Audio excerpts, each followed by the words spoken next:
I've been using LG's brand new V40 Thin-Q smartphone for the last few days, and I've come away so far pretty impressed. It has a really sort of very premium looking glass back, and it looks great, but it is, as with all, phones with glass backs, a total fingerprint magnet. One thing in particular about this phone that is actually really impressive is how light it is. It's absolutely lighter than the Galaxy Note 9, which is a, pretty hefty, heavy phone. The LG V40 is just a really nice, light phone to hold and use. And just because it's light, again, it doesn't mean that it's not premium. The phone feels solid. One of the reasons I think the phone is so light is because the phone actually has a very small battery. The V40 has a 3,300 milliamp hour battery. It's a little on the low side for a phone this big and this powerful. Battery life isn't superb, it's fine. It's not as good as the Note 9s. It has quick charge, which obviously is very useful. It has wireless charging, which is very useful.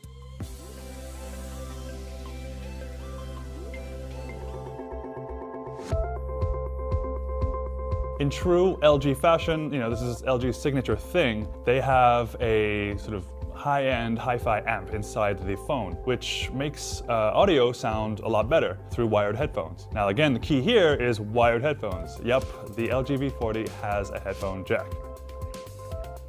But the real reason this phone stands out, the biggest unique feature here is the cameras, all 5 of them to be exact. So that's 3 on the back and 2 on the front. One of the cameras is just a regular wide-angle normal lens that almost every smartphone comes with. The other lens, or one of the other lenses, is LG's sort of signature ultra-wide angle lens. So that means it just captures a really wide version of what you're seeing.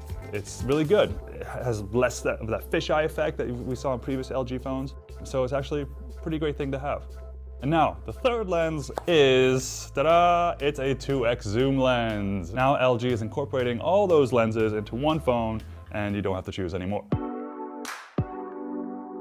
So now for the front, we have 2 cameras like I mentioned earlier. One of them is, again, a normal wide-angle lens that all selfie cameras are. And the other camera is also a ultra-wide-angle lens. So that means, bigger, broader selfies with more people inside. This is a great move by LG for sure. And it's just including so many options and so much versatility in its phones and with the cameras. There's just something for everyone there. I've taken some test shots. This is nothing like definitive or anything, but it looks good to me. It looks really good to me. LG's cameras on their smartphones have kind of always disappointed me in the past. One thing that the triple lens system does, which is pretty cool, is you can take a photo with all 3 lenses at the same time. The photo quality on that sort of triple shot feature isn't great yet. I'm wondering if maybe it has to get a couple updates from LG to get it improved, but for now it's kind of just blowing out lights. It's not setting the aperture correctly enough, and the photos don't look very good. Perhaps it's something LG can fix with the software update. Now here's another thing that's pretty impressive. 3 cameras, no bump. Pretty amazing there when you consider the other phones, like, I don't know, iPhone, and its massive camera bump on the back. I've been saying this word Thin-Q along with the LG V40's name.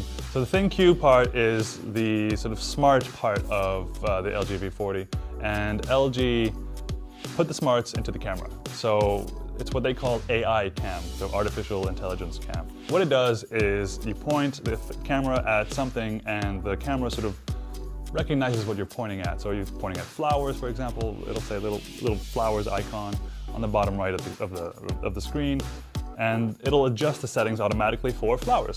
Does it work? I don't know.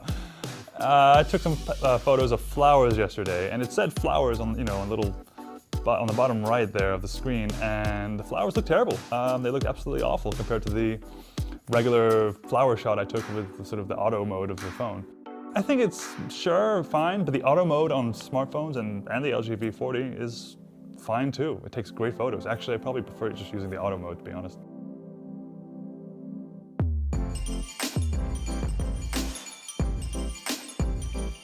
So let's talk about software a little bit. LG, like a lot of other smartphone makers, they put their own skins or layers of software, like kind of a user interface on top of Android. And this one's pretty good. Usually I'm not a fan of LG's sort of extra layer on top of Android, but this is pretty nice, pretty minimal. You do get a bunch of LG apps on there, but it's not too offensive really. Turning the wheels inside the LG V40 Thin Q is a Snapdragon 845, and that means great performance. The phone just glides through my day. Has no problem switching through apps, and multitasking is not a problem either. It's a great performing phone. The V40 has an OLED display, and that means really, really nice colors, deep, deep blacks. It's just a really nice screen. It's sharp too, at 1440p. It's also one of the sort of taller displays with an aspect ratio of around 19:9, I believe. It's also a large screen at 6.4 inches. Now that's exactly the same size as the Galaxy Note 9. It's actually a smaller phone than the Galaxy Note 9, despite having the same screen size. Inescapable these days is the notch. I'm sorry, notch haters, the notch is here to stay. And it's fine, to be honest. Actually, it works quite well on Android phones. It means you can get the notification bar up there around the notch, and it's out of the way of your apps. The great thing about Android is you can kind of hide the notch, right? You can turn it off or turn the colors black, so it looks like just a notification bar up there. LG made a great phone with the V40 Thin Q.